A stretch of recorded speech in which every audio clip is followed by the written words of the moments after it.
यार हमने last class में अपना ये टॉपिक स्टार्ट कर दिया था, force acting on a charge particle. मैंने आपको क्या बताया था कि यार अगर कोई भी एक मैग्नेटिक फील्ड है और उसमें हमारा कोई भी एक चार्ज पार्टिकल मूव कर रहा है, तो अगर चार्ज पार्टिकल मूव कर रहा है तो वो खुद अपनी एक मैग्नेटिक फील्ड प्रोड्यूस करेगा। क्योंकि अगर कोई भी एक चार्ज पार्टिकल मूव करता है तो वो इलेक्ट्रिक फील्ड प्रोड्यूस करता है और साथ साथ क्या प्रोड्यूस करता है, मैग्नेटिक फील्ड। तो यार इस चार्ज पार्टिकल ने खुद ने अपनी एक मैग्नेटिक फील्ड प्रोड्यूस करी। ऑलरेडी एक मैग्नेटिक फील्ड थी, दो मैग्नेटिक फील्ड हो गई। तो ये आपस में इंटरेक्ट करेगी और इस चार्ज पार्टिकल के ऊपर कुछ ना कुछ फोर्स लगेगा। मेरे को रिकॉल कराओ, what is the formula for force acting on this charge particle. Q into V cross B. Very good. Q into V cross B. मतलब सीधे सीधे अगर मैं इसको एक्सपेंडेड फॉर्म में कहूं, Q V B sine theta. और मैंने आपको छोटी छोटी बातें बता दी थी कि यार ऊपर हमें दिख रहा है क्रॉस प्रोडक्ट। क्रॉस प्रोडक्ट की प्रॉपर्टी क्या होती है कि अगर मैं ए क्रॉस बी कर रहा हूं, मुझे कोई नया वेक्टर मिलेगा सी।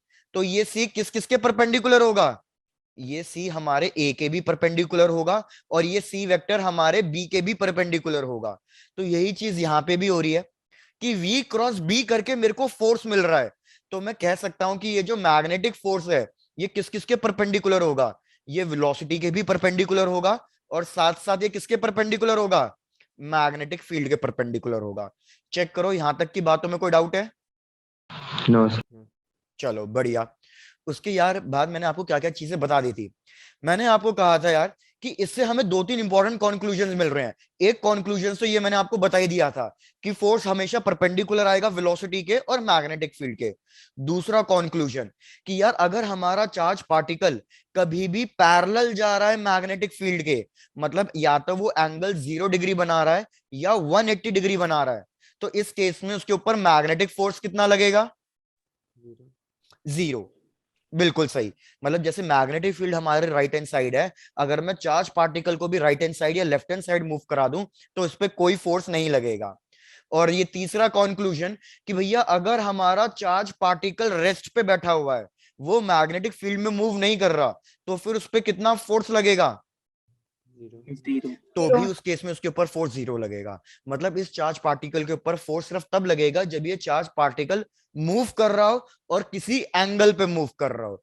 और सबसे ज्यादा फोर्स कब लगेगा, सबसे ज्यादा फोर्स तब लगेगा जब ये 90 डिग्री के एंगल पे मूव कर रहा होगा। क्योंकि 90 डिग्री पे हमारे साइन की वैल्यू मैक्सिमम हो जाती है, तो हमारे पास मैग्नेटिक फोर्स भी मैक्सिमम आएगा।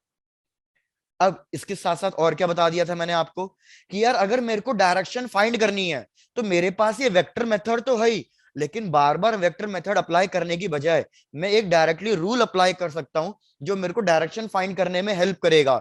और वो रूल क्या था, very good, Fleming's left hand rule. क्या बात है भैया, सब सो रहे हो क्या आज? मतलब रिस्पॉन्ड तो कर रहे हो लेकिन थोड़ा सा लो ऐसे, हाँ भैया। चलो, फ्लेमिंग्स लेफ्ट हैंड रूल फटाफट रिकॉल कराता हूँ, चलो भैया एक्टिव हो जाओ। फ्लेमिंग्स लेफ्ट हैंड रूल में मैंने आपको क्या बताया था, ये तीनों चीजें क्या इंडिकेट करती हैं? सर थंब करता है फोर्स वेरी गुड एरी। First and finger, magnetic field second finger, और करंट. Very good. यार मैंने आपको याद रखने का तरीका बताया था, हमें अपना लेफ्ट हैंड ओपन करना है, इसकी तीन फिंगर्स ओपन करनी है, thumb, first finger and the second finger. और ये म्यूचुअली परपेंडिकुलर डायरेक्शन में होनी चाहिए। ये हमारा इंडिकेट करता है, याद रखने का तरीका मैंने बताया था, father mother child, force, magnetic field, और ये हमारे पास क्या हो गया, करंट हो गया। जैसे फॉर एग्जाम्पल जो मैंने अभी आपको डायग्राम ड्रॉ करके दिया है कि magnetic field right hand side जा रही है, चार्ज पार्टिकल ऊपर जा रहा है, तो मेरे को बताओ चार्ज पार्टिकल पे फोर्स कौन सी डायरेक्शन में लग रहा होगा, जरा Into the कैलकुलेट plane. करके बताओ Into the सब। plane. भाई वेरी गुड। मैंने देखा यार मेरी जो मैग्नेटिक फील्ड है वो जा रही है towards the right hand side, तो फर्स्ट फिंगर को मैंने ओपन कर लिया towards the right hand side. Charge particle positive वाला ऊपर जा रहा है, अगर पॉजिटिव वाला चार्ज पार्टिकल ऊपर जा रहा है तो मतलब मेरा करंट ऊपर जा रहा है। तो अगर मैं अपने थंब को ओपन करूं तो मेरा थंब आपकी तरफ पॉइंट आउट कर रहा है। अगर मेरी कोई भी फिंगर आपकी तरफ पॉइंट आउट कर रही है मतलब वो स्क्रीन के अंदर जा रही है। स्क्रीन के अंदर जा रही है तो मतलब जो इस पे मैग्नेटिक फोर्स अभी लग रहा है उसकी डायरेक्शन क्या होगी, इसकी डायरेक्शन होगी इनटू दी प्लेन। चेक करो, ये वाली बात क्लियर है? इनटू दी प्लेन का मतलब क्या Yes, होता sir. है, इनटू दी प्लेन का मतलब होता है माइनस जेड एक्सिस, और माइनस जेड एक्सिस का मतलब वेक्टर फॉर्म में क्या हो जाएगा वो, माइनस के। Okay. भैया यहां तक चीजें क्लियर हो गई? Yes, sir. डन। मेरे ख्याल से मैंने आपको ये एक एग्जाम्पल भी करा दिया था। मेरे को क्या करके बताओ कि भैया सपोज ये क्वेश्चन ही है, एग्जाम्पल के फॉर्म में देख लो कि यार ये मैंने यूनिफॉर्म मैग्नेटिक फील्ड लाइंस ले ली, कि भैया ये यूनिफॉर्म मैग्नेटिक फील्ड लाइंस है और इनकी डायरेक्शन इनवर्ड्स है। भाई सब लोग देख लो, ये एक आया हुआ क्वेश्चन भी है कि मैंने यूनिफॉर्म मैग्नेटिक फील्ड लाइंस ले ली और यूनिफॉर्म मैग्नेटिक फील्ड लाइंस हमारी इनवर्ड्स एक्ट कर रही है। मैंने 4 पार्टिकल्स लिए और चारों को सेम वेलोसिटी के साथ मतलब वो किया, शूट किया इस मैग्नेटिक फील्ड के अंदर। कौन कौन से 4 पार्टिकल्स ले लिए भैया? एक मैंने ले लिया इलेक्ट्रॉन, एक मैंने ले लिया प्रोटॉन, एक मैंने ले लिया अल्फा पार्टिकल और एक मैंने ले लिया न्यूट्रॉन। और मैंने देखा कि यार ये 4 पार्टिकल्स अलग अलग ट्रेजेक्ट्री, अलग अलग पाथ बना रहे हैं। सपोज एक ने बनाया सीधे ऊपर, एक गया कहीं ना कहीं हमारा इस साइड, एक गया कहीं ना कहीं इस साइड और दूसरा भी गया कहीं ना कहीं इस साइड। तो आपको बताना है कि भैया ये जो पार्टिकल है इलेक्ट्रॉन, उसने कौन सा पाथ लिया होगा, प्रोटॉन ने कौन सा लिया होगा, अल्फा पार्टिकल ने कौन सा लिया होगा और न्यूट्रॉन ने कौन सा लिया होगा। क्या क्वेश्चन क्लियर हुआ या रिपीट करना है? No sir. Done. No sir. Repeat करना है? डन। यार मैंने कहा कि मैंने 4 पार्टिकल्स लिए, इलेक्ट्रॉन, प्रोटॉन, अल्फा पार्टिकल और न्यूट्रॉन। इन चारों पार्टिकल को मैंने सेम वेलोसिटी के साथ मूव कराया है, सबकी वेलोसिटी सेम है। इनको मैग्नेटिक फील्ड के अंदर छोड़ दिया। तो जब मैंने इनको मैग्नेटिक फील्ड के अंदर छोड़ दिया तो इन सब पे मैग्नेटिक फोर्स लगेगा और मैग्नेटिक फोर्स की वजह से कोई जाएगा लेफ्ट, कोई जाएगा राइट, कोई कहीं जाएगा। तो मुझे बताना है कि इलेक्ट्रॉन ने कौन सा पाथ फॉलो किया है, ए बी सी या डी। प्रोटॉन ने कौन सा पाथ फॉलो किया है, अल्फा पार्टिकल ने कौन सा और न्यूट्रॉन ने कौन सा। हमें पाथ फॉलोड बताना आंसर बता दो।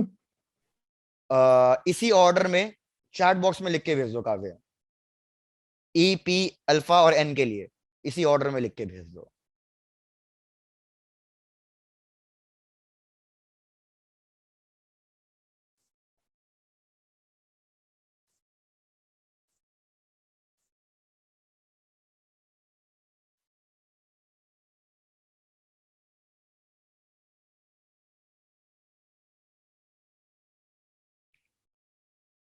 अनिल,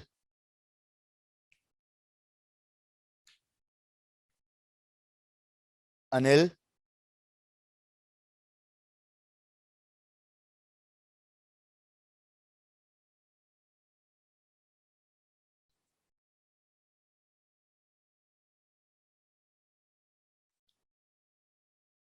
भैया अभी तक सिर्फ एक का ही आंसर आया है, ऐसा क्यों? भाई मैंने चारों पार्टिकल्स को ऊपर ही फायर किया है, आपको बस ये बताना है कि कौन सा पार्टिकल कौन सा पाथ फॉलो करेगा। मतलब उस पर अल्टीमेटली मैग्नेटिक फोर्स कौन सी डायरेक्शन में लग रहा है उसके हिसाब से आपको चेक करना है। कौशिक वेरी गुड, वेरी बहुत बढ़िया।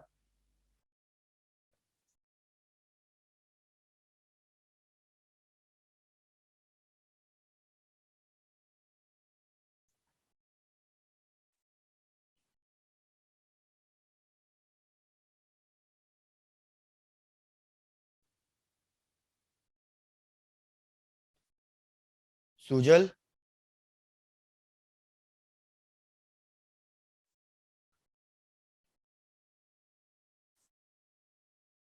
चलो डन, डिस्कस करना स्टार्ट करते हैं। यार सबसे, हाँ बोलो, करें स्टार्ट या भी और टाइम चाहिए? चलो डन, तो भैया स्टार्ट करते हैं। यार एक बार बताओ, मैं कह रहा हूं कि मैंने चारों पार्टिकल्स को ऊपर फायर किया है। एक बात तो साफ क्लियर है ना कि प्रोटॉन और अल्फा पार्टिकल दोनों का नेचर कैसा होता है, पॉजिटिव या नेगेटिव?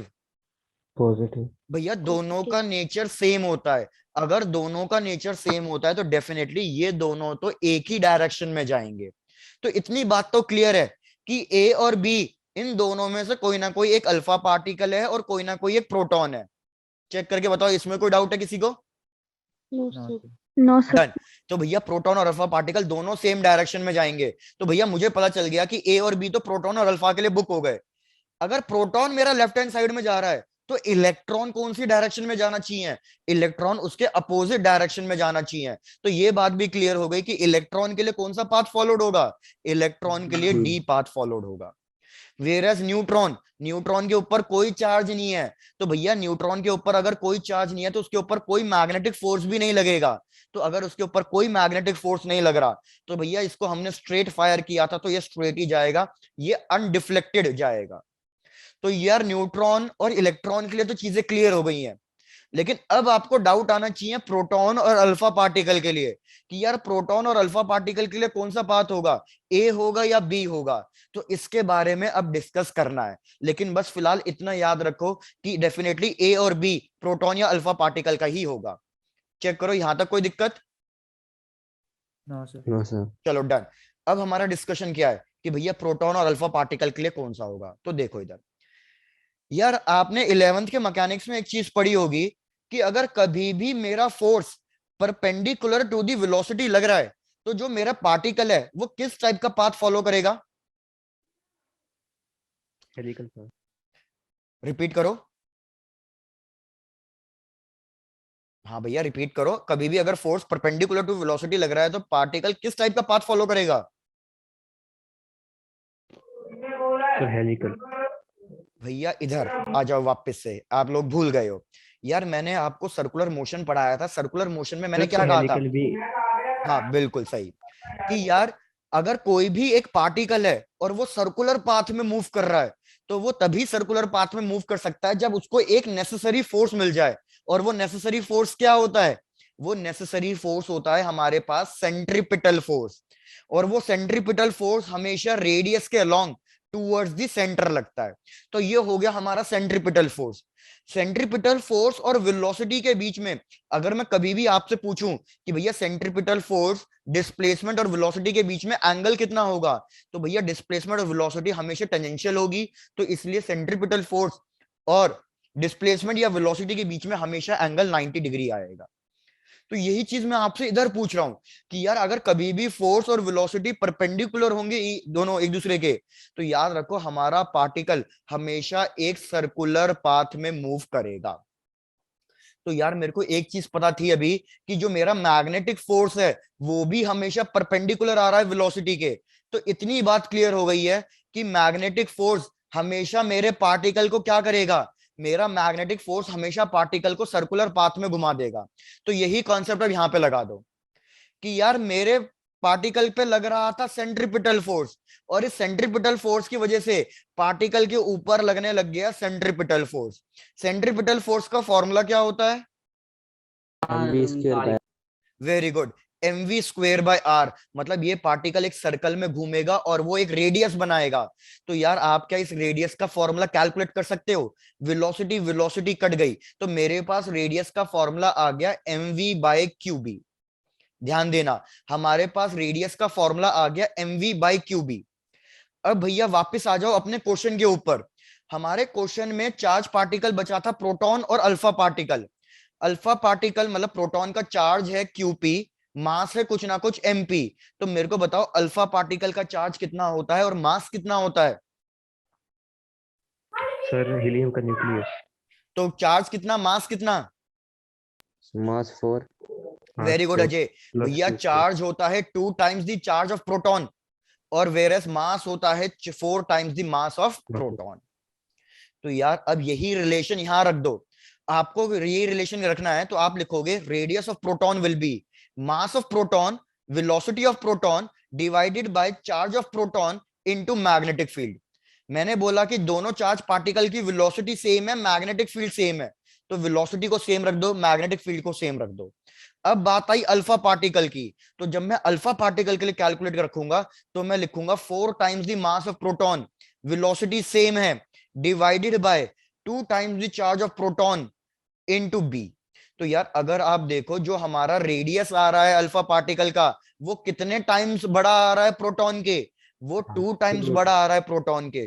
तो अब मुझे फाइनल आंसर बता दो ए और बी में से कौन सा प्रोटॉन के लिए है और कौन सा अल्फा पार्टिकल के लिए है।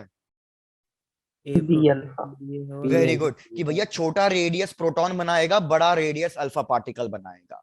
चेक कर लो ये क्वेश्चन, ये कॉन्सेप्ट क्लियर है या नहीं। Yes sir. डन, तो नोट करो और कोई डाउट है तो पूछ लो।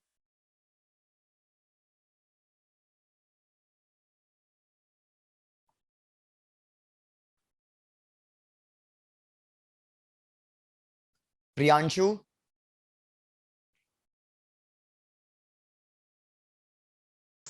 Yes sir.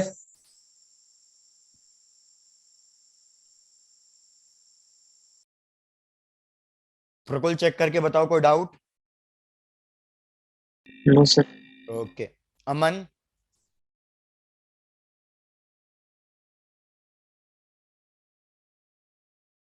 चलो डन। यार अगर सबका यहां तक कंप्लीट हो गया है, हाँ कोमल क्या कह रहे हो आप? सर कुछ नहीं। ठीक है डन। मैं कह रहा हूं अगर आपका यहाँ तक कंप्लीट हो गया है तो देखो अब आपको नेक्स्ट चीज क्या कैलकुलेट करनी है इसमें। यार मैंने कहा कि मैग्नेटिक फील्ड ने पार्टिकल को सर्कुलर पाथ में घुमा दिया। अगर मतलब मैग्नेटिक फील्ड ने चार्ज पार्टिकल को सर्कुलर पाथ में घुमा दिया तो एक सर्कल कंप्लीट करने में उसको कितना टाइम लगेगा, उसको हम कहते हैं टाइम पीरियड। तो मेरे को बताओ what is the formula for time period, कि पार्टिकल को एक सर्कल कंप्लीट करने में कितना टाइम लगा। तो भैया हम लिखेंगे टाइम पीरियड का formula distance divided by speed. और एक सर्कल कंप्लीट करने की बात कर रहा हूं तो डिस्टेंस हो जाएगा 2πr, और स्पीड कितनी थी, जितनी स्पीड से वो मूव कर रहा था, that is v।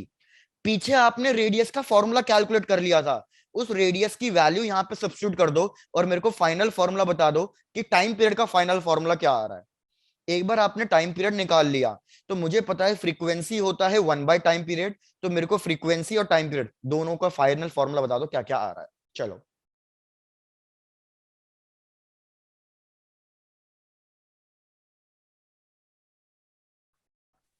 Sir 2πm 2πm/क्यूब वेरी गुड। टाइम और पीरियड क्यूब का की फॉर्मूला वैल्यू। आएगा हमारे पास 2πm/QB, वेरस फ्रीक्वेंसी का जस्ट इसके अपोजिट हो जाएगा QB/2πm। अब यार देखो बहुत छोटी छोटी चीजें हैं, ध्यान से सुनो। यार अगर मैं रेडियस और वेलोसिटी का रिलेशन पूछूं तो क्या रिलेशन आ रहा है रेडियस और वेलोसिटी का, कि हमारा रेडियस डायरेक्टली प्रोपोर्शनल है वेलोसिटी के। मतलब अगर मैं अपने चार्ज पार्टिकल की वेलोसिटी बढ़ा दूं तो क्या करेगा वो उसका रेडियस भी बढ़ा देगा। पहले वो एक छोटा सर्कल बना रहा था तो वेलोसिटी इंक्रीज करने पे अब वो बड़ा सर्कल बनाएगा। तो उसकी वजह से क्या होगा, उसकी वजह से मैंने देखा कि जो मेरा टाइम पीरियड है, याद देखो इधर, टाइम पीरियड ना तो रेडियस पे डिपेंड कर रहा है, टाइम पीरियड ना तो वेलोसिटी पे डिपेंड कर रहा है। इसका मतलब क्या है कि अगर मैं अपने पार्टिकल को जितनी मर्जी वेलोसिटी दे दूं वो अपना रेडियस कम या छोटा, मतलब छोटा या बड़ा कर लेगा, और उस अकॉर्डिंग वो हमेशा अपना सर्कल एक सेम टाइम में कवर करेगा। तो वो चीज हमारी कहला रही है टाइम पीरियड, कि भैया टाइम पीरियड ना तो रेडियस पे डिपेंड कर रही है ना तो वेलोसिटी पे। सेम चीज फ्रीक्वेंसी, जब टाइम पीरियड ना तो रेडियस पे डिपेंड कर रहा है ना तो वेलोसिटी पे, तो हमारी फ्रीक्वेंसी भी ना तो रेडियस पे डिपेंड करेगी ना तो वेलोसिटी पे। और इसी फ्रीक्वेंसी को हम क्या कहते हैं, इसी फ्रीक्वेंसी को हम कहते हैं साइक्लोट्रॉन फ्रीक्वेंसी। क्या मेरी ये कॉन्सेप्ट, ये बातें समझ में आई या नहीं? Yes sir. Yes done. Sir. जैसे भाई हमें क्या लगता है कि अगर मैं पार्टिकल की वेलोसिटी बढ़ा रहा हूं तो इसको सर्कल कम टाइम में कवर कर लेना चाहिए, लेकिन ऐसा नहीं होता। जैसे ही मैं वेलोसिटी बढ़ाता हूं पार्टिकल अपना सर्कल भी बड़ा कर लेता है, तो अल्टीमेटली हमेशा सर्कल सेम टाइम में ही कवर होगा। एक तो मुद्दा इंपॉर्टेंट बात ये थी। दूसरी इंपॉर्टेंट बात क्या है, भाई आपको एक चीज और पता होनी चाहिए कि जब मेरा force perpendicular to the velocity लग रहा है तो अगर मैं वर्क डन कैलकुलेट करूंगा तो यार याद रखो वर्क डन हमेशा जीरो आएगा। वर्क डन हमेशा जीरो क्यों आएगा, क्योंकि भैया वर्क डन का फॉर्मूला क्या होता है, वर्क डन का फॉर्मूला होता है force dot displacement. Force dot displacement का मतलब एफ एस कॉस थीटा। अभी मैंने पीछे डायग्राम बनाया, मेरे को बताओ फोर्स और डिस्प्लेसमेंट के बीच में एंगल कितना है? 90 डिग्री। 90 degree, very 90 good. तो यार फोर्स और डिस्प्लेसमेंट के बीच में अगर एंगल 90 डिग्री है, कॉस 90 जीरो होता है, work done zero. Work done zero होने का मतलब क्या है कि भैया चेंज इन काइनेटिक एनर्जी भी जीरो होगा। यार ये एक बहुत इंपॉर्टेंट कंक्लूजन है। क्या पता चला इससे, कि मेरा मैग्नेटिक फील्ड सिर्फ क्या कर रहा है, मैग्नेटिक फील्ड सिर्फ चार्ज पार्टिकल की डायरेक्शन चेंज कर रही है, वो बार बार उसको सर्कल में घुमा रही है, लेकिन क्या वो उसकी स्पीड चेंज कर रही है? नहीं भैया, नो जितनी स्पीड से आपने उसको छोड़ा था वो उतनी ही स्पीड से सर। घूमती रहेगी। जैसे 10 मीटर पर सेकंड की स्पीड से छोड़ा था तो हर एक पॉइंट पे स्पीड हमारी 10 मीटर पर सेकंड ही रहेगी, स्पीड में कोई चेंजेस नहीं होंगे। बस चेंजेस किस में हो रहे हैं, चेंजेस डायरेक्शन में हो रहे हैं। तो work done by magnetic field is always zero. ये चीज यहां पे लिख लेना, ये बहुत इंपॉर्टेंट कॉन्सेप्ट है जो डायरेक्टली एग्जाम में आता है। Work done by magnetic field is zero.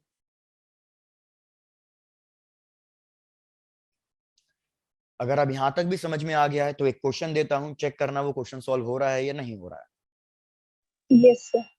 Done. चलो भैया आ जाते हैं क्वेश्चन वाले पार्ट पे। Yes sir. भैया बहुत ही सिंपल क्वेश्चन, पहले सिंपल क्वेश्चन दे रहा हूं। क्या सिंपल क्वेश्चन है यार? हमने तीन चार्ज पार्टिकल्स लिए। कौन कौन से तीन चार्ज पार्टिकल्स लिए? हमने लिया प्रोटॉन, हमने लिया अल्फा पार्टिकल, और हमने लिया ड्यूट्रॉन। भैया आपने मॉडर्न फिजिक्स पढ़ ली है तो आपको ड्यूट्रॉन के बारे में पता होगा। इन तीनों को हमने सेम काइनेटिक एनर्जी से फेंका है। सेम काइनेटिक एनर्जी मतलब आप कह सकते हो सेम वेलोसिटी से फेंका है, सेम काइनेटिक एनर्जी से। मैग्नेटिक फील्ड गिवन है, यूनिफॉर्म मैग्नेटिक फील्ड है, दैट इज बी।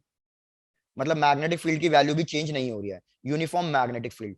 आपको क्या कैलकुलेट करना है? फर्स्ट पार्ट, आपको कैलकुलेट करना है ratio of radius of charge particle of proton, alpha particle and deuteron. और दूसरा आपको कैलकुलेट करना है रेशियो ऑफ टाइम पीरियड्स। चलो भैया तो try to calculate. Question repeat कर देता हूं। तीन चार्ज पार्टिकल्स लिए, प्रोटॉन, अल्फा पार्टिकल, ड्यूट्रॉन। तीनों को सेम काइनेटिक एनर्जी से फेंका है। कंफ्यूजन हो रहा है तो लिख लो तीनों को सेम वेलोसिटी से थ्रो किया है।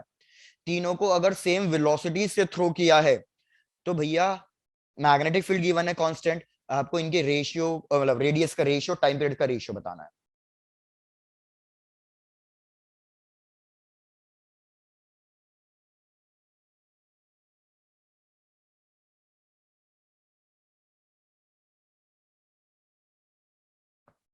क्या बात है, मैं देख रहा हूँ आज काफी बच्चे काफी दिनों बाद आ रहे हैं क्लास में।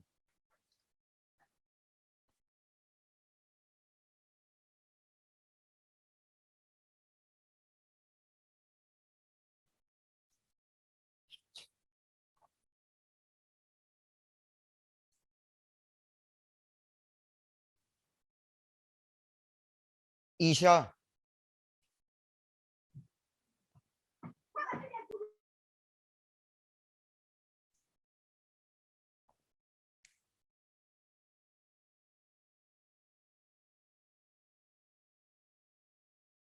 भैया ये ओप्पो A15 कौन है?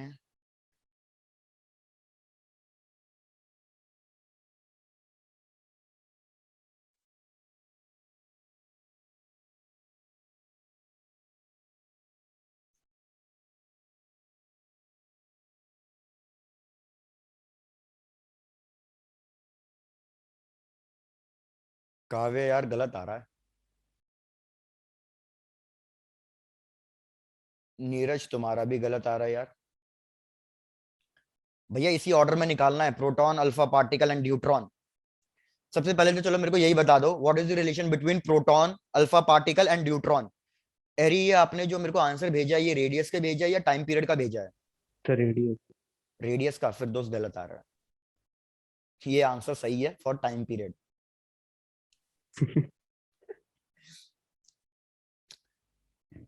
हाँ यार मैं बोल रहा था पहले मेरे को इतना तो बता दो, what is the relation between proton and alpha particle and neutron. Proton और अल्फा पार्टिकल का तो हमने देख ही लिया। अगर मैं प्रोटॉन ले रहा हूं तो इसका चार्ज ले लो QP, इसका मास ले लो MP। तो अल्फा पार्टिकल का तो अभी हमने पीछे ही करा था कि भैया चार्ज होता है 2 टाइम्स और मास होता है 4 times.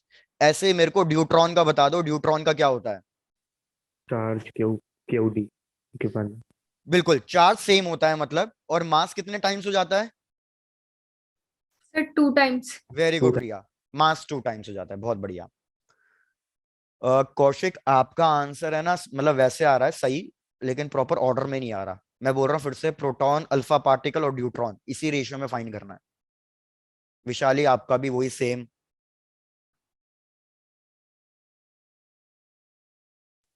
Sir my mistake. Minus, नहीं मेरे से गलत हो गया था एंड में। ठीक है।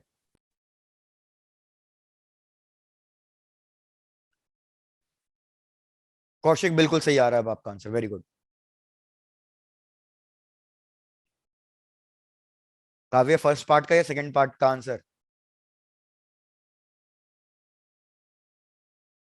चलो यार तो अब ऐसा करते हैं, साथ साथ कैलकुलेट करते हैं। अरे अरे तुम तो बिल्कुल ही अलग पहुंच गए। नहीं अरे गए, सही नहीं है।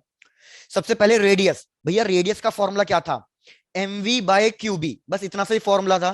तो अगर मैं इसको नेक्स्ट स्लाइड पे लिख देता हूं, भैया first part radius of proton is to radius of alpha particle is to radius of deuteron. तो इसको अगर मैं लिखूंगा तो m mass of proton, velocity same है, divided by charge of proton, और ये हो गया मैग्नेटिक फील्ड इज टू, भैया अब हमने लिखना है अल्फा पार्टिकल के लिए, तो 4 times the mass of proton, velocity same, divided by charge 2 times लिखना है, 2 टाइम्स ऑफ प्रोटॉन, और ये हो गया हमारे पास same magnetic field is two. Deuteron की बात करेंगे तो भैया ड्यूट्रॉन का mass 2 times, velocity same, divided by ये हो जाएगा हमारे पास चार्ज सेम और magnetic field same.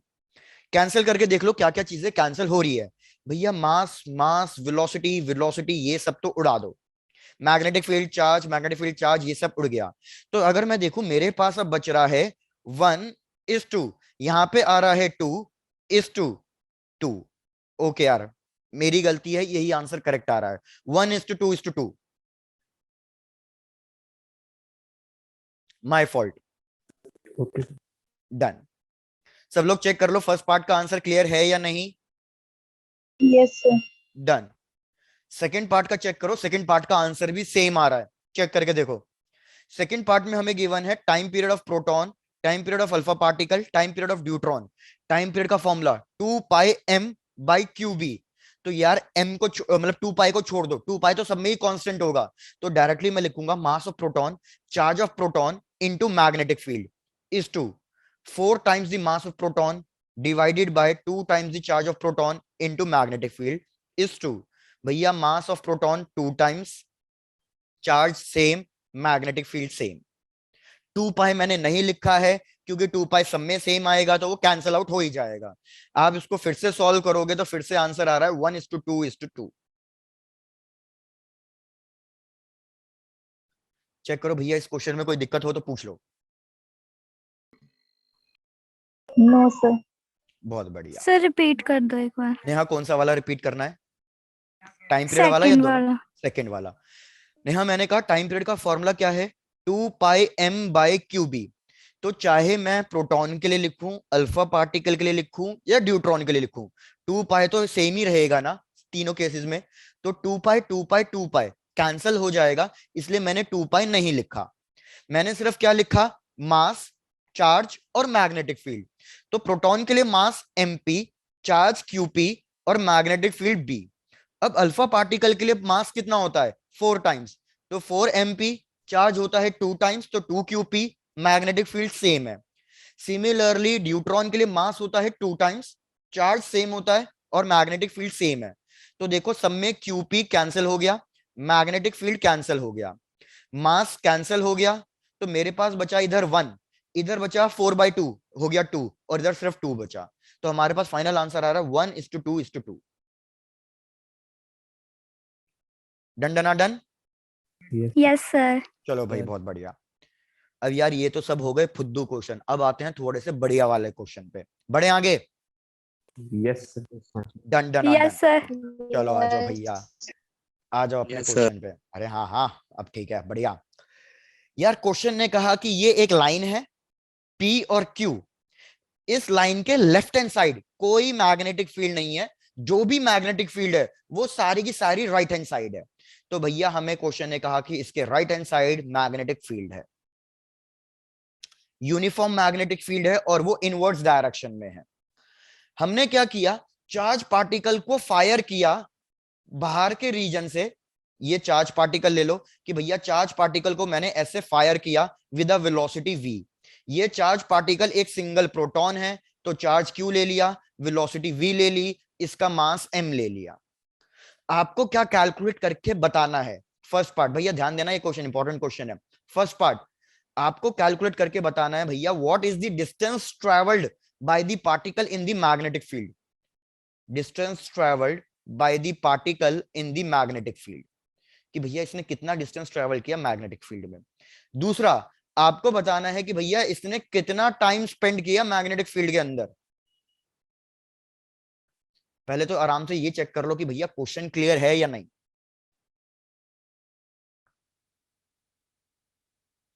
Charge particle को मैग्नेटिक फील्ड में परपेंडिकुलरली फायर किया, हमें फाइंड करना है कि इसने मैग्नेटिक फील्ड में कितना डिस्टेंस ट्रेवल किया और कितना टाइम स्पेंड किया मैग्नेटिक फील्ड के अंदर।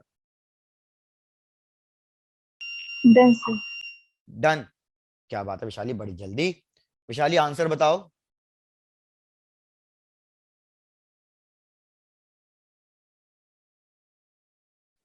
Please give me a minute, आप सब इतने ट्राई कर लो, 1 मिनट दो मेरे को आप।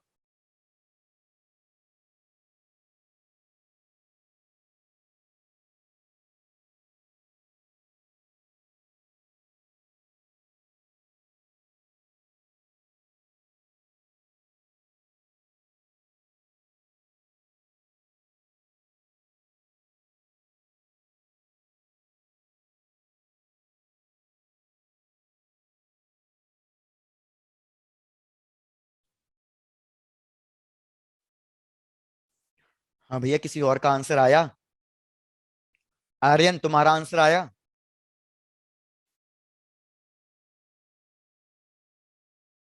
नीरज आपका?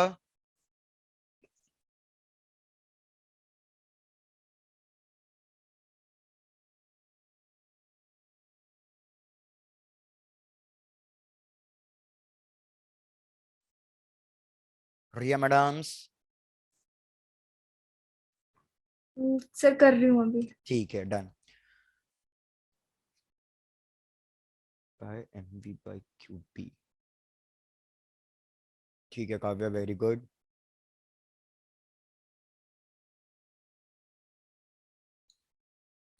अरे ये यार जो तुमने आंसर भेजा है, ये फर्स्ट वाले पार्ट का भेजा है? Yes sir. ठीक है। और काव्या आपने भी जो आंसर भेजा है वो फर्स्ट पार्ट का भेजा है, राइट? Yes sir. ठीक है, देखते हैं भैया।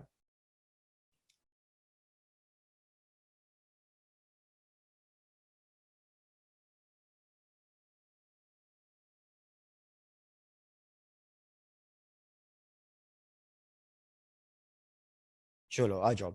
तो यार आते हैं इसके डिस्कशन पे कि क्या हो रहा है। यार एक चीज याद रखो, बहुत डिफरेंस है दो टाइप के क्वेश्चन में। जैसे अगर मैं क्वेश्चन किया था कि हमारे पास मैग्नेटिक फील्ड है और चार्ज पार्टिकल मैंने मैग्नेटिक फील्ड के अंदर ही फायर किया है, तो इस केस में क्या होगा, ये चार्ज पार्टिकल मेरा पूरा सर्कल कंप्लीट करेगा। ये चार्ज पार्टिकल पूरा सर्कल कंप्लीट करेगा। लेकिन इस वाले क्वेश्चन में क्या है, हमने चार्ज पार्टिकल को बाहर से फायर किया है। तो आप मेरे को ये देख के बताओ कि ये कितना एंगल बना रहा है इस लाइन पी क्यू से। 90 वेरी डिग्री। गुड। तो ये लाइन पी क्यू से 90 डिग्री का एंगल बना रहा है। अब एक चीज और याद रखो यार, कि जितने एंगल से ये एंटर कर रहा है उतने एंगल से ये पार्टिकल वापस बाहर निकल के आएगा। और ये पूरा सर्कल इस मैग्नेटिक फील्ड में नहीं बनाएगा। ये पूरा सर्कल बनाने की कोशिश करेगा मैग्नेटिक फील्ड में, लेकिन पूरा सर्कल बनाने से पहले ही ये बाहर आ जाएगा। क्या ये वाली बात क्लियर हो रही है? Yes sir. डन भैया, Yes, डन। sir. तो यार अब एक चीज आपको ये समझनी है कि जो ये मेरा सेंटर होगा वो कहां लाई करेगा। क्या वो पीक्यू लाइन पे लाई करेगा, या पीक्यू लाइन के लेफ्ट हैंड साइड लाई करेगा, या पीक्यू लाइन के इनसाइड वाले रीजन पे राइट हैंड साइड वाले रीजन में लाई करेगा? तो मेरे को एक चीज बताओ कि आपने ये सर्कुलर मोशन में भी पढ़ा होगा, और मेडिकल वाले मतलब नॉन मेडिकल स्टूडेंट भी हो, तो यार मैं कह रहा हूं कि ये मेरा चार्ज पार्टिकल बिल्कुल इस तरीके से 90 डिग्री के एंगल पे एक्ट कर रहा है, फायर हुआ है। तो भैया इसका जो सेंटर पॉइंट आएगा वो किधर आएगा? क्या वो इसके लाइन पी क्यू पे आएगा, कहीं ना कहीं लेफ्ट आएगा, या कहीं ना कहीं राइट आएगा?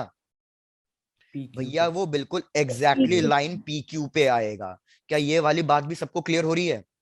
Yes. Very good.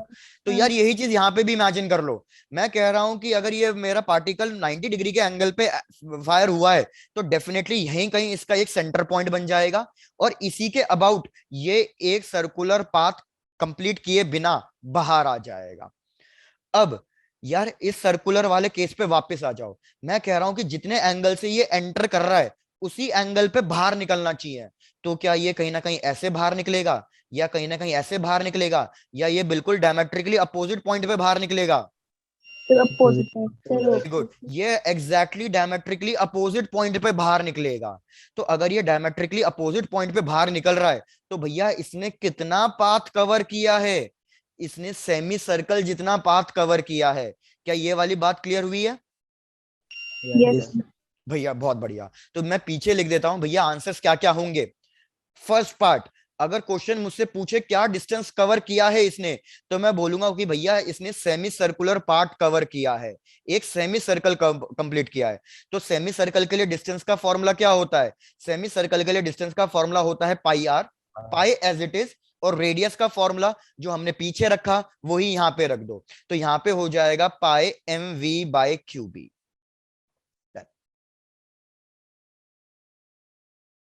चेक कर लो, अब कोई दिक्कत है फर्स्ट वाले पार्ट में? No sir. भाई बहुत बढ़िया। अब भैया टाइम स्पेंड कैलकुलेट करना भी इजी हो गया।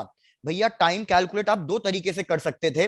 पहला तरीका मैंने आपको बताया हुआ, टाइम कैलकुलेट करने का फॉर्मूला होता है distance upon speed.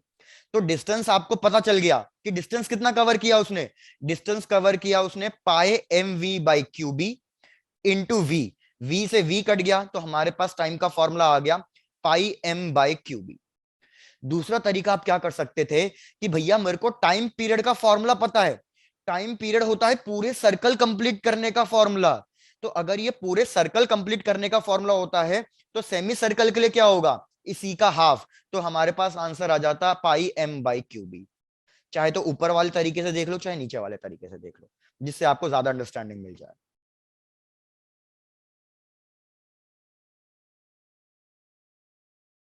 Done sir. भैया सबको क्लियर हो गया तो आगे बढ़ चलें? Yes sir. यस चलो सर। डन। आगे बढ़ने से पहले अब एक चीज फिर से, यार इधर मैंने आपको टाइम पीरियड का फॉर्मूला लिखवा दिया। अगर मैंने आपको टाइम पीरियड का फॉर्मूला लिखवा दिया है तो क्या आप ओमेगा कैलकुलेट कर सकते हो? ओमेगा का मतलब क्या है कि भैया हमारा पार्टिकल सर्कुलर पाथ में घूम रहा है तो मतलब कुछ ना कुछ एंगुलर वेलोसिटी होगी। तो मेरे को बताओ what is the formula for omega? Omega का फॉर्मूला होता है 2 पाई बाय टी।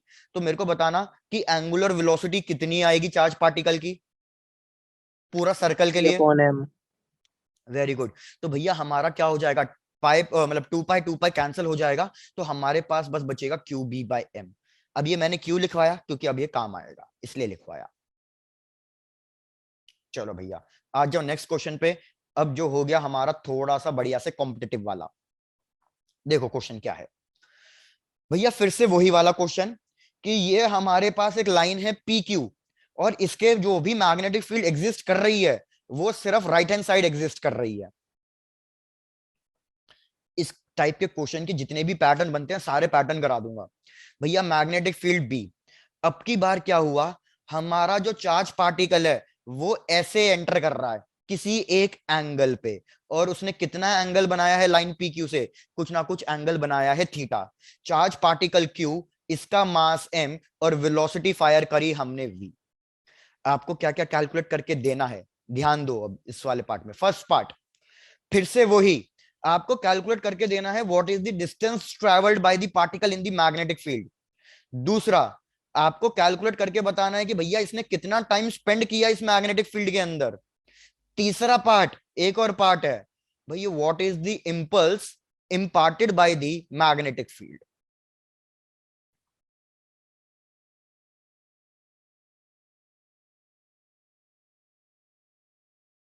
चलो ट्राई टू कैलकुलेट।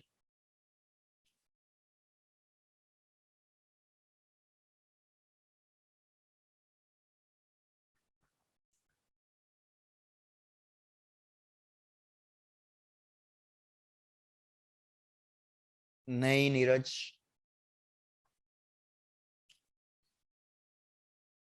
नीरज इतनी जल्दबाजी मत दिखाओ।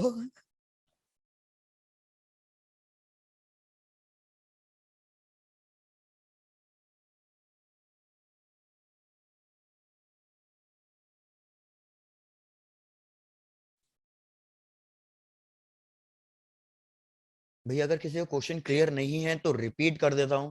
मैंने क्या कहा, फिर से वही प्रीवियस वाला टाइप ही क्वेश्चन है। मैग्नेटिक फील्ड जो भी एग्जिस्ट कर रही है वो राइट हैंड साइड ही एग्जिस्ट कर रही है सिर्फ। चार्ज पार्टिकल अब की बार 90 डिग्री के एंगल पे नहीं जा रहा है, वो हमारे किसी एक एंगल पे जा रहा है, दैट इज थीटा। तो आपको बताना है what is the distance travelled by the particle in the magnetic field. Magnetic field में इसने कितना डिस्टेंस कवर किया, what is the time spend, and what is the impulse imparted by the magnetic field.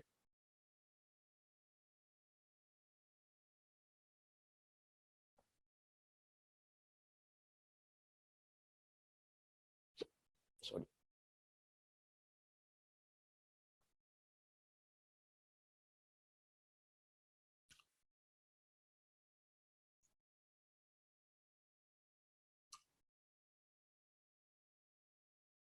क्या बात है प्रकुल, तुमने अपना नाम चेंज कर लिया?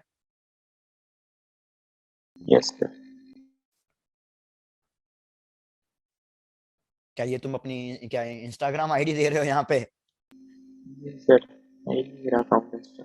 अरे क्या बात है प्रफुल, ये मतलब ये भी मार्केटिंग का सही तरीका है कि आईडी नेम में इंस्टाग्राम आईडी डाल दो, कोई ना कोई तो रिक्वेस्ट भेज ही देगी।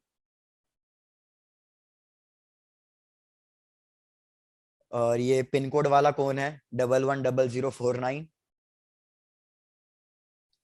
दीक्षिका। दीक्षा, दीक्षिका। दीक्षिका, ओके। यार ये पिन कोड हिमाचल का थोड़ी है, जी। ये पिन कोड तो दिल्ली का है यार। जी। तो तुम दिल्ली से हो? अरे सर इस मीटिंग का पासवर्ड है। ओह ऐसा, हाँ तभी फिर ठीक है यार। मैंने कहा ये दिल्ली का पिन कोड कहाँ पे आ गया भैया हिमाचल में।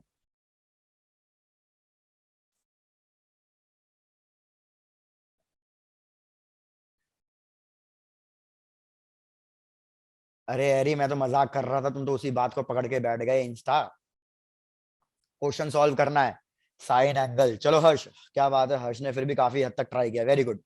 चलो डिस्कस करते हैं। यार सबसे पहले तो मेरे को ये बताओ, मेरा पार्टिकल किसी एक एंगल पे एंटर कर रहा है थीटा पे, तो जो इसका सेंटर पॉइंट आएगा, मेरे को ये बताओ सेंटर पॉइंट मेरा मैग्नेटिक फील्ड के मतलब लाइन पी क्यू के लेफ्ट हैंड साइड आएगा, या लाइन पी क्यू के ऊपर आएगा, या इसके राइट हैंड साइड आएगा? पहले तो इतना बता दो। Left hand side. भाई बहुत बढ़िया, Left.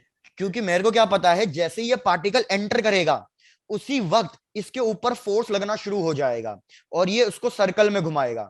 तो जब ये इसको सर्कल में घुमाएगा तो मतलब फोर्स परपेंडिकुलर लगना चाहिए और टुवर्ड्स द सेंटर लगना चाहिए। तो अगर मैं फोर्स की बात करूं तो फोर्स परपेंडिकुलर यहां लगेगा, इसके बिल्कुल परपेंडिकुलर बनाना है। तो इसके मैंने बिल्कुल परपेंडिकुलर बना दिया, तो सेंटर पॉइंट कहीं ना कहीं यहां मिलेगा मेरे को। अब ये मत कहना कि सर सेंटर पॉइंट आपने नीचे क्यों नहीं बनाया। अरे भैया फ्लेमिंग्स लेफ्ट हैंड रूल भी तो लगाओगे, तो आप देखोगे जो मैग्नेटिक फोर्स लग रहा है वो इधर की साइड लग रहा है, नीचे की साइड नहीं लग रहा। अगर नेगेटिव चार्ज होता तो नीचे की साइड लगता। चलो इधर आ गए। अब मैंने आपको एक और चीज बताई, क्या चीज बताई, कि पार्टिकल जितने एंगल से एंटर कर रहा है वो उतने ही एंगल से क्या करेगा, बाहर निकलेगा। तो ये भैया थीटा एंगल से अगर इसने एंटर किया है तो ये घूम फिर के कितने एंगल पे वापस बाहर निकल के आ जाएगा, ये थीटा एंगल पे बाहर निकल के आ जाएगा। चेक करो यहां तक कोई दिक्कत? No sir. तो नो मुझे ये सर। बता दो, अगर आपको यहां तक कोई दिक्कत नहीं है तो थीटा एंगल से एंटर किया, थीटा एंगल से बाहर निकला, तो सेंटर पे कितना एंगल बना दिया?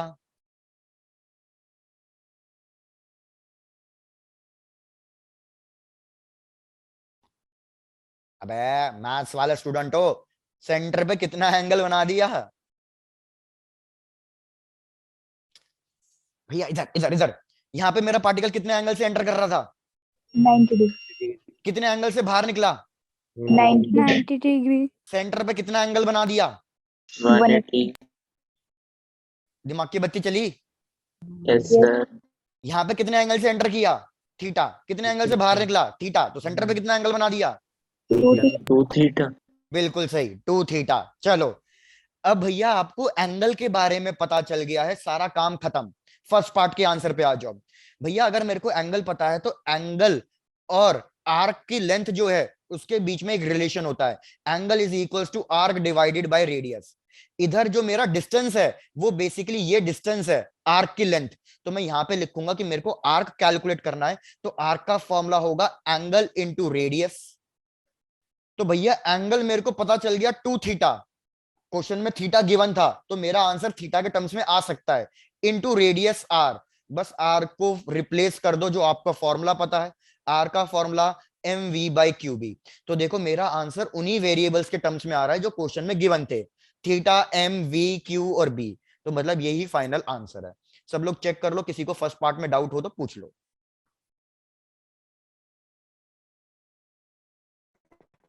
रिपीट करना। बिल्कुल कोमल, रिपीट। कोमल मेरे को बताओ पहले, आपको ये वाली बात समझ में आ गई कि सेंटर पे एंगल 2 थीटा कैसे बना? Yes sir. डन।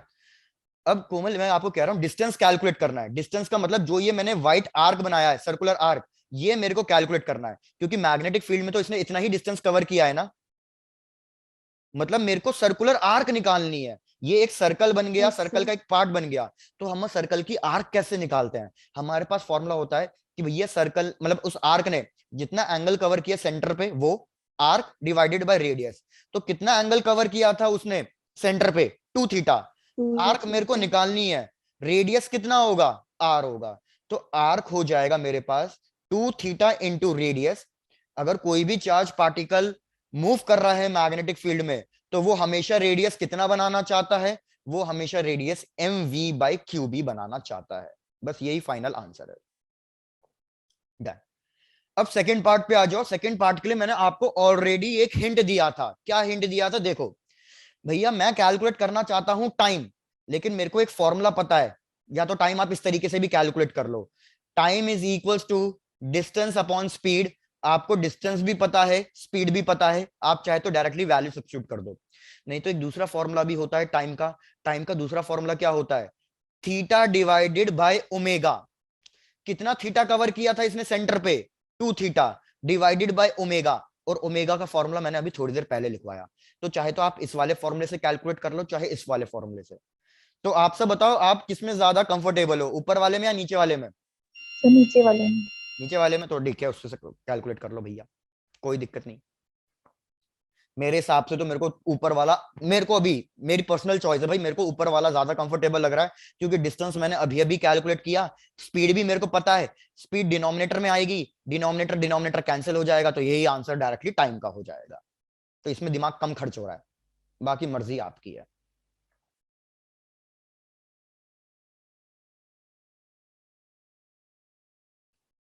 पहले 2 पार्ट कंप्लीट कर लो, जब सबके कंप्लीट हो जाए पहले 2 पार्ट, तो थर्ड पार्ट मैं सॉल्व करा रहा हूं, बस आप चेक करना आपको समझ में आया है या नहीं आया।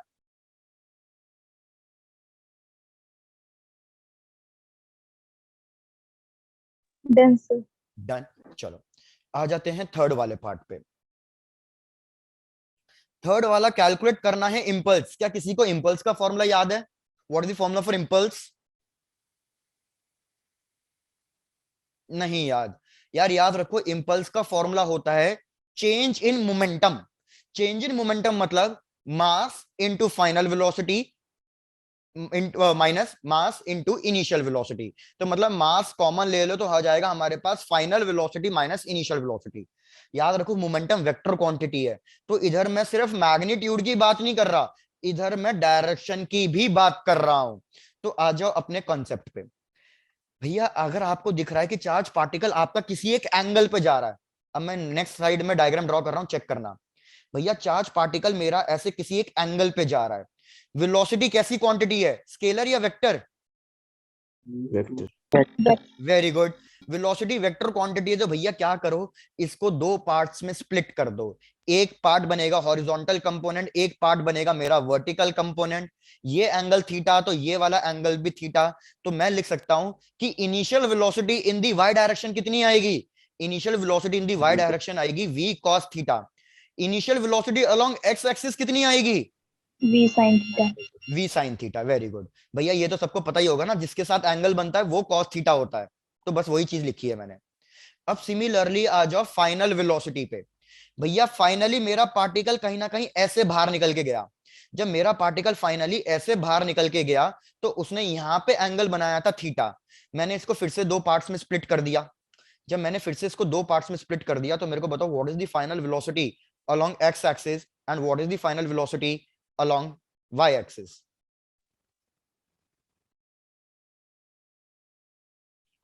एक चीज और बताओ मेरे को, क्या मेरी स्क्रीन लैग कर रही है?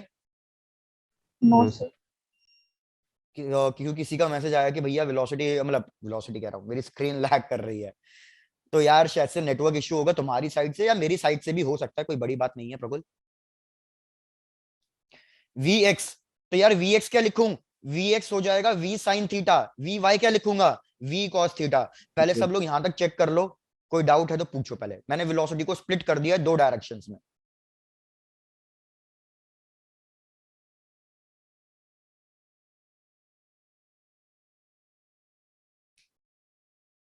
Done sir. डन। चलो आओ तो कैलकुलेट करते हैं भैया इम्पल्स। इम्पल्स का फॉर्मूला था मास को ले लो कॉमन, आ जाओ फाइनल वेलोसिटी लिखने पे। तो मेरे को बताओ फाइनल वेलोसिटी कितनी लिखूं भैया। फाइनल वेलोसिटी मेरे को दिख रहा है, फाइनल वेलोसिटी है वाई डायरेक्शन में और एक्स डायरेक्शन में। तो फाइनल वेलोसिटी लिखूंगा v cos थीटा प्लस जे कैप, क्योंकि ऊपर की तरफ जा रही है। लेकिन एक्स डायरेक्शन में क्या है, v sin theta i cap. मैंने माइनस में क्यों लिखा, क्योंकि ये नेगेटिव की तरफ जा रही थी। क्या भैया इसमें कोई दिक्कत है? Note minus initial velocity. अब मेरे को इनिशियल वेलोसिटी लिख के और बता दो, क्वेश्चन खत्म। जल्दी, इनिशियल वेलोसिटी क्या लिखूं v sin theta minus v cos theta. भैया? इनिशियल वेलोसिटी लिखूंगा v sin theta plus v cos theta. Plus क्यों लगाया है? प्लस इसलिए लगाया है क्योंकि दोनों कौन सी डायरेक्शन में जा रहे हैं, दोनों पॉजिटिव डायरेक्शन में जा रहे हैं। एक पॉजिटिव एक्स एक्सिस में है, एक पॉजिटिव वाई एक्सिस में है। इधर माइनस साइन क्यों लगाया था, क्योंकि भैया एक नेगेटिव एक्स एक्सिस में है और एक पॉजिटिव वाई एक्सिस में है। चेक करो, कोई दिक्कत है तो पूछ लो। ये मैंने फाइनल वेलोसिटी लिखी है पूरी की पूरी, ये है फाइनल वेलोसिटी, और ये पूरी की पूरी मैंने क्या लिखी है, इनिशियल वेलोसिटी। इसको सिंप्लीफाई करो और मेरे को फाइनल आंसर बता दो क्या आ रहा है। भैया अगर आप सिंप्लीफाई करोगे, सॉरी इधर मैंने वो नहीं लिखा, v sin theta i cap और इधर v cos theta j cap. ओहो, पूरा ही रब करके लिखना पड़ेगा। v sin theta i cap plus v cos theta j cap. भैया i को i के साथ कैंसिल कर सकते हो। आपको क्या दिख रहा है, v cos थीटा एक पॉजिटिव में है, इधर एक v cos थीटा नेगेटिव में आएगा। क्या इन दोनों को कैंसिल कर सकते हैं? कैंसिल कर दिया भैया। तो हमारे पास फाइनल आंसर क्या बचेगा, minus v sin theta i cap में और minus v sin theta i cap में, दोनों ऐड हो जाएंगे तो फाइनल आंसर आएगा 2mv sin थीटा, और ये माइनस में। ये फाइनल आंसर है। चेक करो इंपल्स वाला पार्ट क्लियर हुआ या नहीं हुआ। Yes sir. Yes sir. देखो अगर आपको कंफ्यूजन है तो आप एक काम और कर सकते थे कि आप इंपल्स एक्स डायरेक्शन के लिए अलग कैलकुलेट कर दो और वाई डायरेक्शन के लिए अलग कैलकुलेट कर दो। मतलब वेलोसिटी सिर्फ एक्स डायरेक्शन की लिखो पहले, और नेक्स्ट वाले में वेलोसिटी सिर्फ वाई डायरेक्शन की लिखो। आप चाहे तो ऐसा भी कर सकते थे, लेकिन ऑप्शन फिर आपको उस फॉर्म में नहीं मिलेगा, ऑप्शन आपको इसी फॉर्म में मिलेगा।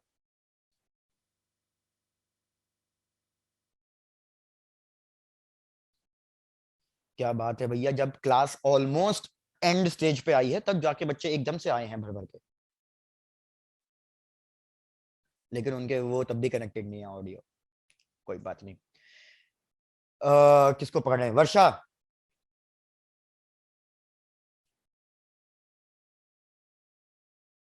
ऋतिक?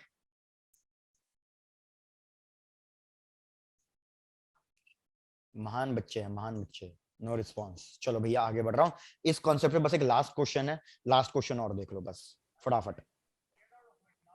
Last question.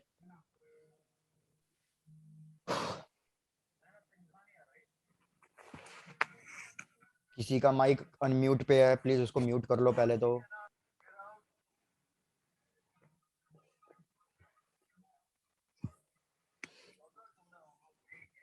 सॉरी, इसको रब भी कर देने तो कंफ्यूज हो जाओगे, बस इतनी ही मैग्नेटिक फील्ड है।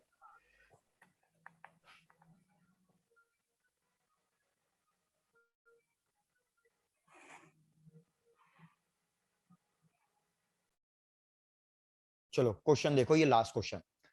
यार हमारे पास फिर से वही चीज के पैटर्न है कि पी क्यू लाइन है, इसके लेफ्ट हैंड साइड कोई मैग्नेटिक फील्ड नहीं है, इसके right hand side magnetic field है। कितने डिस्टेंस तक है ये मैग्नेटिक फील्ड, तो हमें वो डिस्टेंस की वैल्यू गिवन है कि भैया ये जो डिस्टेंस है डी, ये लेस देन है M U by Q B, जहां पे एम है इस चार्ज पार्टिकल का मास, यू है इसकी वेलोसिटी जिससे हमने फायर किया, चार्ज क्यू और बी मैग्नेटिक फील्ड। चेक करो ये कंडीशन क्लियर हुई? Yes sir. डन। हमें क्या बताना है, हमें फिर से वही चीज कैलकुलेट करके बतानी है कि व्हाट इज द, एक ही पार्ट है, what is the time spend by the particle in magnetic field. Time spend by the particle in magnetic field. चलो ट्राई करो भैया, यहां लिख देता हूं इस कंडीशन को, d is less than M U by Q B. अब एक चीज देखो, मेरे को बताओ, अगर ये पार्टिकल 90 डिग्री पे एंटर कर रहा है तो ये कितने एंगल पे बाहर निकलना चाहिए था? 90 डिग्री। 90 डिग्री पे बाहर निकलना चाहिए था। लेकिन अपने प्रीवियस क्वेश्चन पे आ जाओ, आपको उसी से अंडरस्टैंडिंग मिलेगी। डन, इस पे आ गए हम। भाई मैंने कहा चार्ज पार्टिकल 90 डिग्री पे एंटर कर रहा था, 90 डिग्री से बाहर निकला। जब वो 90 डिग्री से बाहर निकला तो इसने कवर किया सेमी सर्कल। इसने सेमी सर्कल कवर किया तो मतलब ये वाला डिस्टेंस जो है, जो मैं येलो लाइन से ड्रॉ कर रहा हूं, ये क्या बन जाएगा? रेडियस। रेडियस। मतलब पार्टिकल को रेडियस तो कवर करना ही पड़ेगा, और रेडियस का फॉर्मूला होता है mv/qb। तो याद रखो, ये सेमी सर्कल तभी बना पाएगा जब जो मेरी मैग्नेटिक फील्ड है यहां पे, वो किससे बड़ी होनी चाहिए? वो इस रेडियस से बड़ी होनी चाहिए। चेक करो, ये वाला कॉन्सेप्ट समझ में आया या नहीं? Yes sir. Yes sir. मैं रिपीट कर देता हूं। मैं क्या चाहता था, मैं इस वाले रीजन में अपना एक पूरा सेमी सर्कल बनाना चाहता था, लेकिन दिक्कत क्या है? सेमी सर्कल तो तभी बनाऊंगा ना जब मैग्नेटिक पूरी यहां पे फैली हुई होनी चाहिए। लेकिन अगर मैग्नेटिक फील्ड रेडियस से कम डिस्टेंस तक है, तो क्या ये पूरा सेमी सर्कल बना पाएगी? No sir. तो यही इस क्वेश्चन में हो रहा है, और ये क्वेश्चन हमारे एडवांस का आया हुआ क्वेश्चन है। भैया क्वेश्चन ने क्या कहा, हमारे पास जो ये मैग्नेटिक फील्ड है वो रेडियस से कम ज्यादा डिस्टेंस पे है। तो अगर ये रेडियस से भी कम डिस्टेंस पे है, तो इस केस में तो मेरा पार्टिकल जो पूरा सेमी सर्कल कंप्लीट करना चाह रहा था, वो पूरा सेमी सर्कल ही कंप्लीट नहीं कर पाएगा। तो फिर क्या होगा? फिर भैया ये क्या करेगा, ये 90 डिग्री के एंगल पे तो एंटर हुआ है, लेकिन अब ये 90 डिग्री के एंगल से बाहर नहीं निकलेगा, ये किसी और एंगल पे बाहर निकल जाएगा। चेक करो यहां तक की बात क्लियर हुई या नहीं? Yes sir. भाई मेरे को ऐसा लगा सारे बच्चों को क्लियर नहीं है, कुछ डाउट है तो प्लीज पूछ लो। सर रिपीट करना। रिपीट करना है? Very good. एरी फॉर एग्जाम्पल, मेरे को बताओ, ये मैं मैग्नेटिक फील्ड ड्रॉ कर रहा हूं। आप तीनों एग्जाम्पल्स को साथ में कंपेयर करके चलना।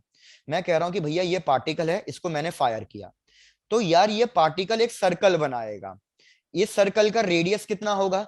इस सर्कल का रेडियस होगा mv/qb। तो यार जो ये मैग्नेटिक फील्ड का डिस्टेंस होना चाहिए, मेरे को बताओ ये कम से कम कितना होना चाहिए ताकि ये पूरा सर्कल इसी के अंदर बना ले? ये बताओ मेरे को। ज्यादा होना चाहिए। किससे ज्यादा होना चाहिए एरी? आर से। गलत। अगर एरी एक चीज देखो, ये मेरा पार्टिकल पूरा सर्कल बना रहा है, तो पूरा सर्कल तभी बना पाएगा जब मेरी मैग्नेटिक फील्ड डायामीटर से भी बड़ी हो। क्या ये बात क्लियर हुई? यस। भैया सर्कल इतना बड़ा, मैग्नेटिक फील्ड से ज्यादा होनी चाहिए, तभी तो ये पूरा सर्कल बनाएगा उसके अंदर। तो इस केस में हमारी मैग्नेटिक फील्ड 2mv/qb से बड़ी होनी चाहिए। मतलब इसकी वैल्यू नहीं, कितने डिस्टेंस तक है ये चीज। पहले चेक करो ये वाला एग्जांपल क्लियर हुआ या नहीं हुआ? Yes sir. अरे तुम्हारी बातों में कॉन्फिडेंस नहीं आ रहा है, पक्का? Yes sir. चलो डन। नेक्स्ट वाले एग्जांपल में मैं क्या कह रहा हूं एरी, कि भैया सपोज मेरा पार्टिकल सेमी सर्कल बना रहा है। मैंने ये भी कह दिया कि चलो मेरा पार्टिकल सेमी सर्कल बना रहा है, तो सेमी सर्कुलर की ये आर्क हो गई। यार अब ये सेमी सर्कल भी कब बना पाएगा? ये सेमी सर्कल भी तब बना पाएगा कि जो ये मैग्नेटिक फील्ड है वो कितने डिस्टेंस से बड़ी होनी चाहिए?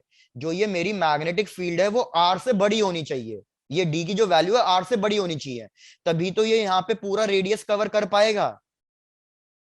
तो मैं कह सकता हूं कि मेरी डी की वैल्यू mv/qb से बड़ी होनी चाहिए। एरी यहां तक और चेक करके बताओ, यहां तक भी कोई डाउट? No sir. डन।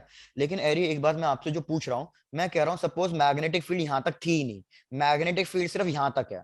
तो मेरे को बताओ, अगर मैग्नेटिक फील्ड सिर्फ यहां तक है, तो क्या ये कभी भी अपना सेमी सर्कल बना पाएगा? भैया चार्ज पार्टिकल को घुमाने के लिए मैग्नेटिक फील्ड चाहिए। रिपीट, चार्ज पार्टिकल को घुमाने के लिए मैग्नेटिक फील्ड चाहिए।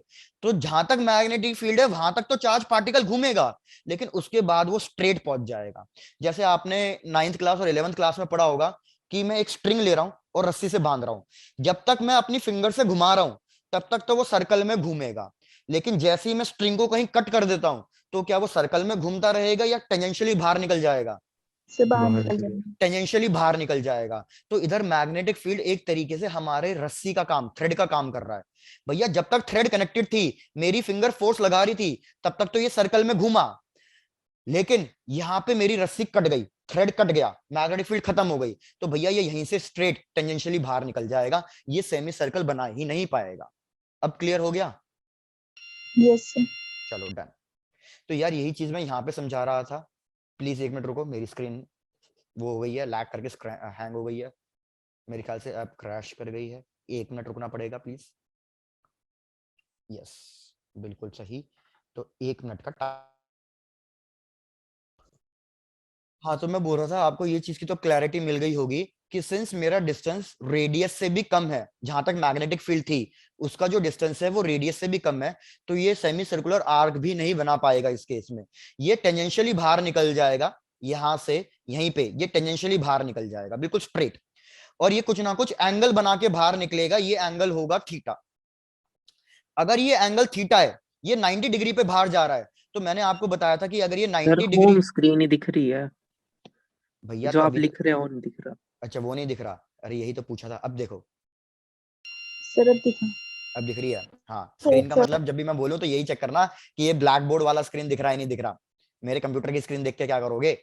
चलो इधर भैया, अब मैं बोल रहा हूं आपको, मैंने ये भी बताया था कि कभी भी अगर पार्टिकल 90 डिग्री पे एंटर कर रहा है तो जो मेरा सेंटर होगा वो हमेशा इस लाइन PQ पे लाइन करेगा। तो मतलब सेंटर कहीं ना कहीं यहां अज्यूम कर लो कि भैया ये लाइन PQ पे मेरा सेंटर आ गया। तो अब क्या होगा, यहां पे सेंटर पे कुछ ना कुछ एंगल बनेगा। कितना एंगल बनेगा, सेंटर पे वही एंगल बनेगा जितने एंगल से ये फायर हुआ, मतलब बाहर निकला। अब आ जाओ अपने क्वेश्चन पे वापस। सपोज क्वेश्चन का फर्स्ट पार्ट ये होता, इसको सेकंड पार्ट कर दो। सपोज क्वेश्चन का फर्स्ट पार्ट होता कि भैया डिस्टेंस ट्रैवल्ड बताओ कि डिस्टेंस कितना ट्रैवल किया। तो डिस्टेंस ट्रैवल का मतलब है आप क्या कैलकुलेट करते, आप ये रेड लाइन वाली सर्कुलर आर्क कैलकुलेट करते। तो क्या आप ये सर्कुलर आर्क कैलकुलेट करके दे सकते हो? मैंने आपको पीछे फॉर्मूला भी बताया सर्कुलर आर्क कैलकुलेट करने का। भैया हो जाएगी ये सर्कुलर आर्क कैलकुलेट? यस तो सर। कैलकुलेट करो जरा कितनी है, चलो फटाफट साथ साथ कैलकुलेट करते हैं। भैया मेरे को चाहिए आर्क, तो आर्क का formula theta into radius. Theta की वैल्यू कितनी है? थीटा की वैल्यू तो हमें पता ही नहीं है, तो इसको अभी फिलहाल थीटा ही रखना पड़ेगा। रेडियस कितना है? रेडियस है mv/qb। लेकिन अब क्या दिक्कत है भैया, क्वेश्चन में ये थीटा गिवन नहीं था। थीटा तो मैंने खुद से माना है कि ये किसी एंगल थीटा पे बाहर निकल रहा है। तो अगर ये थीटा मेरे को क्वेश्चन में वेरिएबल गिवन नहीं है, तो क्या मैं आंसर में रिप्रेजेंट कर सकता हूं इसे? No sir. तो यार ये तो मेरे साथ बहुत चीटिंग हो गई कि थीटा गिवन नहीं था और थीटा को मेरे को रिप्लेस करना पड़ेगा। तो भैया दिमाग क्या लगाना, थीटा को रिप्लेस करने का तरीका देखो बहुत ही सिंपल है।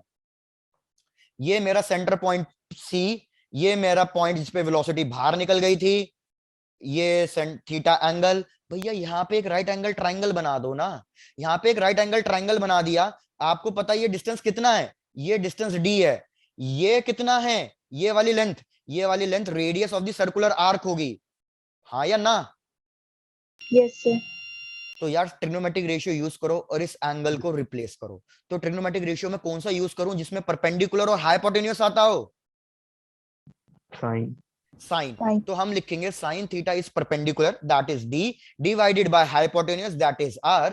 तो हमारे पास आ जाएगा theta is equals to sine inverse of D/R। बस यही फर्स्ट पार्ट का आंसर हो जाएगा। फर्स्ट पार्ट का आंसर क्या था? Distance arc is equals to theta, theta हो जाएगा साइन इनवर्स D/R, और साथ में क्या था? रेडियस, रेडियस की वैल्यू कितनी थी? mv/qb। ये फर्स्ट पार्ट का आंसर हो गया। अब मैंने आपको ये डिस्टेंस कैलकुलेट करके दे दिया। अगर मैंने आपको डिस्टेंस कैलकुलेट करके दे दिया तो भैया टाइम तो निकाल लोगे ना, डिस्टेंस बाय स्पीड करके।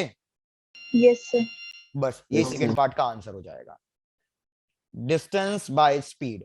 डिस्टेंस जो ऊपर लिखा वो सब्स्टिट्यूट कर दो और स्पीड v है एज इट इज, तो v कट जाएगा तो डिस्टेंस सीधे सीधे टाइम सीधे सीधे यही आएगा, m/qb into sine inverse of D/R। काव्य बोलो क्या डाउट है? सर सेंटर पर एंगल थीटा कैसे, मतलब अगर वहां से थीटा है तो सेंटर पर थीटा, ये कैसे निकला? ठीक है, आप कहना चाह रहे हो कि सर यहाँ पे जो एंगल मेरा थीटा बन रहा था तो वो ये वाला एंगल भी थीटा कैसे हुआ, राइट? आपका यही डाउट है? Yes sir. डन। यार आप चाहे तो है ना इस तरीके से एक ट्रिग्नोमेट्रिक रेशियो में आपको बता रहा हूँ, एक ट्रिक है जो आप अप्लाई कर सकते हो फिलहाल के लिए, क्योंकि इसमें प्रॉपर मैथमेटिक्स लगेगी, आपको वो भी समझा दूंगा। कभी यार एक चीज याद रखो, ऐसे ना आप 8 क्वाड्रेंट्स ड्रॉ कर लो। आपने ऐसे 8 क्वाड्रेंट्स ड्रॉ कर लिए ना, याद रखो हर एक ऑल्टरनेट एंगल्स हमारा क्या होता है? सेम होता है। क्या ये चीज याद रखोगे? Okay sir. Yes sir. इधर एक क्वाड्रेंट ये बन गया जिसमें है थीटा, तो इधर जो दूसरा क्वाड्रेंट बनेगा इसमें एंगल मैच करके देख लो, थीटा ही एंगल बनेगा।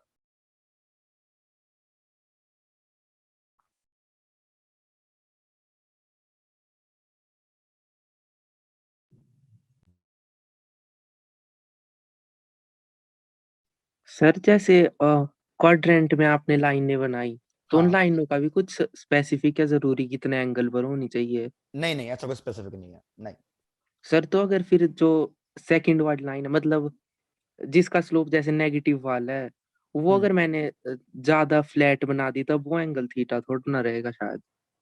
मैं आपको वही कह रहा हूं, ये लाइन स्ट्रेट लाइन होनी चाहिए, ये लाइन भी स्ट्रेट लाइन होनी चाहिए। मतलब कहने का क्या है कि यार ऐसा नहीं है कि आपने ऊपर बना दी स्ट्रेट मतलब 30 डिग्री के एंगल पे और नीचे बना दी 60 डिग्री के एंगल पे, वो गलत हो जाएगा। नहीं सर, मैं ये बोल रहा हूँ कि जैसे ये लाइन है, बस इसको अगर मैंने 180 के थोड़ा पास बना दिया, मतलब ज्यादा फ्लैट बना दी, तब। अच्छा ठीक है ठीक है, बिल्कुल उस केस में ये गलत हो जाएगा आपका। ये मैं तो बस शॉर्ट ट्रिक बता रहा हूँ, इसमें कोई लॉजिक भेड़ने वाली बात है ही नहीं, ये तो शॉर्ट ट्रिक है। बाकी आपकी बात बिल्कुल सही है, ये तभी वैलिड होगा कि जितने एंगल पे ये आ रहा है, मतलब जितना स्लोप इस लाइन का आ रहा है उतना ही स्लोप इस लाइन का भी आना चाहिए, तभी ये चीज वैलिड होगी। ये बात आपकी करेक्ट है काव्य। Okay sir.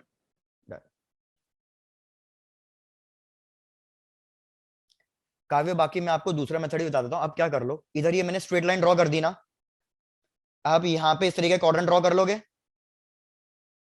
Yes sir. काव्य जरा ये वाला एंगल फाइंड करना, फिर इस तरीके से एक वो निकाल लेना सम ऑफ 180 डिग्री एंगल, आपको उससे भी कैलकुलेट हो जाएगी ये चीजें। डन डना डन, कर लोगे इतना पार्ट? Yes sir. ठीक है, ट्राई कर लेना काव्य, अगर नहीं अच्छा आता है। हाँ, वो रेडियस और वेलोसिटी का बीच का भी 90 होगा इसलिए। बिल्कुल बिल्कुल, इसलिए मैं कह रहा हूँ इसमें मैथमेटिक्स लग रही है और कुछ नहीं हो रहा। बाकी एक बार चेक कर लेना, अगर आपको फिर भी लगे कि सर नहीं समझ में आया तो नेक्स्ट क्लास में इसको डिस्कस कर लेंगे, कोई दिक्कत वाली थैंक यू बात सर, नहीं। आ गया। आ गया, आ गया। चलो डन। तो भैया आज के लिए इतना ही है। चेक कर लो जो ये मैंने इंपॉर्टेंट क्वेश्चन कराया एडवांस टाइप का क्वेश्चन, क्या वो क्लियर है या नहीं है।